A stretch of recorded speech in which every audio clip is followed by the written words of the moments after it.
नमस्कार, मैं गौरव त्यागी। आप देख रहे हैं सच की जांच पड़ताल न्यूज चैनल।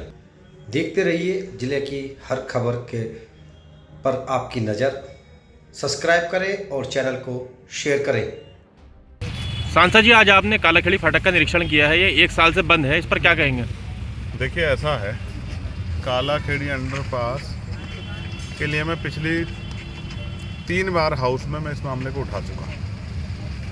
इसका वर्किंग जो था वो 4 महीने का था कि 4 महीने में बनकर तैयार होना। इसको 10 महीने ज़्यादा का समय हो गया। लास्ट टाइम हाउस चल रहा था, मैं मंत्री जी के पास गया, मैंने उनसे आग्रह किया कि भैया आपको मेरे यहाँ कालाखेड़ी जो अंडरपास का काम है आपके संज्ञान में है, वो काम रुका पड़ा है, ठेकेदार काम नहीं कर रहा। उन्होंने मेरे सामने प्रबंधक को फ़ोन किया कि भाई इस काम को कराओ।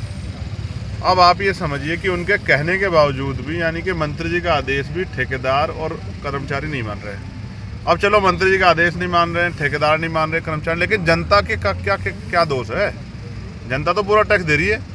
तो नगीना शहर की जनता को जो परेशानी उठानी पड़ रही है, मैं आपको इस बार विश्वास दिला रहा हूँ। मैंने ऑफिस में फ़ोन करके भी कहा, आरएम को भी फ़ोन करके कहा, भाई मैं इस बार गद्दा लेके जाऊँगा और मंत्री जी के दफ्तर के बाहर धरने बैठूँगा। मैंने पिछली बार भी कहा तो उन्होंने कहा जरूरत नहीं पड़ेगी, मैं आज ही कह रहा हूँ। लेकिन अब हालत ये आ गई है कि नगीना के लोगों के सम्मान के लिए और उनकी परेशानी ख़त्म करने के लिए मंत्री जी के इस बार हाउस चलेगा, बजट चलेगा, मैं वहीं धरना देकर बैठूंगा। जब तक हमारा काम नहीं शुरू होगा तब तक मैं चैन से नहीं बैठूंगा। ये जिम्मेदारी है हमारी। लोगों ने मैं वोट दिया है, मैं आज जो कुछ हुई इन्हीं लोगों ने बना के भेजा है। मेरे समाज ने, यहाँ के गरीब तबके ने, कमज़ोर अकवंचित समाज ने, मुस्लिम समाज ने, किसानों ने मुझे वोट दे के भेजा। मेरी जिम्मेदारी है कि मैं इनके लिए लड़ूँ। ये अगर मेरे लिए एक कदम चले हैं तो मेरी जिम्मेदारी है कि मैं इनके लिए 10 कदम चलूँ। मेरी ड्यूटी है, मैं अपनी ड्यूटी कर रहा हूँ। ये होना चाहिए। मैं आग्रह आपके माध्यम से भी कर रहा हूँ, जो अधिकारी सुन रहे इसको करवा दो। अगर ये ठेकेदार और ये अधिकारी अपने आप को मालिक समझेंगे तो जनता के हितों के लिए मुझे इनके दफ्तरों में ताला लगाने पड़ेंगे। अब इसके अलावा कोई रास्ता नहीं मेरे। जिस प्रकार से आप यहाँ प्रयास किया, आज आपने आके निरीक्षण भी किया, उसके बाद भी लगभग कितना समय लग सकता है इस कार्य के अंदर? अगर मेरे हाथ में होता तो मैं इसमें आज ही करवा देता, जिन लगा देता इसमें। भैया, सवाल यह है कि 3 साल पहले रेल मंत्री नगीना आए थे। उन्होंने अपनी प्रेस वार्ता के दौरान खुद ये कहा था कि 471/20 जो फाटक है नगीना कोतवाली मार्ग पर, इस पर इन्होंने ओवरब्रिज को कहा था स्वीकृत हो गया। महाप्रबंधक आए, वो कह रहा अभी तक परमिशन नहीं हुई, स्वीकृत नहीं हुआ। दोनों में इतना अंतर है। 3 साल से वो वादा भी अटका हुआ है। अब झूठ कौन बोल रहा है, आप ये सोच लो। आपने अगर पार्लियामेंट सुनी हो, लास्ट उस पार्लियामेंट में मैंने मंत्री जी से सवाल खड़ा किया था कि मेरे यहाँ नगीना में 2 जगह पे, धामपुर में 2 जगह पे, किरतपुर में 1 जगह पे, नूरपुर श्योरा में 1 जगह पे, कई ऐसी जगह है जहाँ पर ओवरब्रिज और अंडरपास की आवश्यकता है। क्या नगीना के लोग टैक्स नहीं देते? क्या नगीना के लोगों को सुविधा नहीं मिलनी चाहिए? हल्दौर का आपको याद होगा, मैंने वीडियो तक डाली कि भाई आप ये कहते हैं लोगों की जान कीमती, 1-1 मिनट कीमती है, लेकिन उस 1 मिनट में 10-10 मिनट का जब ट्रैफिक जाम होता है, जब रेल जाती, फाटक बंद होता है, तो लोगों की जो नुकसान होता है उसकी जिम्मेदारी कौन लेगा?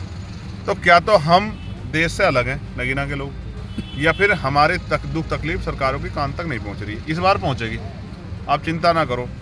आप मेरे लोग, मेरे साथी जो हैं, मेरे यहाँ के नेता बैठेंगे यहाँ धरने पे और मैं बैठूंगा मंत्री जी के यहाँ। भैया, एक सवाल रेल से ये और है कि यहाँ पर अमृत भारत स्टेशन योजना के अंतर्गत रेलवे स्टेशन का इस समय जीर्णोद्धार हो रहा है। हाँ। लेकिन प्लेटफार्म नंबर 2 और 3 आज भी छोटा पड़ा है। आपने सुनी होगी पार्लियामेंट में बात कि वो बढ़ाया जाए, क्योंकि महिलाओं को उतरने में परेशानी होती है। मुझे किसी पत्रकार साथी ने बताया, मैं नहीं बताया था आपको। मैंने बजट में बात उठाई थी कि माननीय मंत्री जी, हमारे यहाँ बहनों को उतरने में दिक्कत होती है, उधर खेतों में उतरना पड़ता है, आप इसको लंबा करवा दो।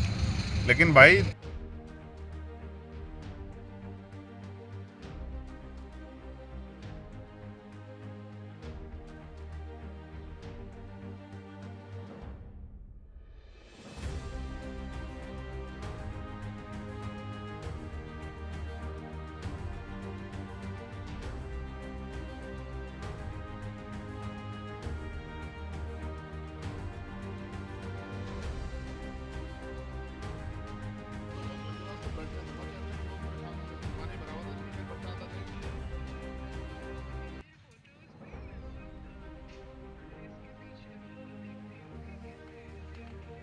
ठीक है, मैं अभी भिजवाता हूँ, आप देखो, आपको भी अच्छा लगेगा। ठीक है, नमस्कार।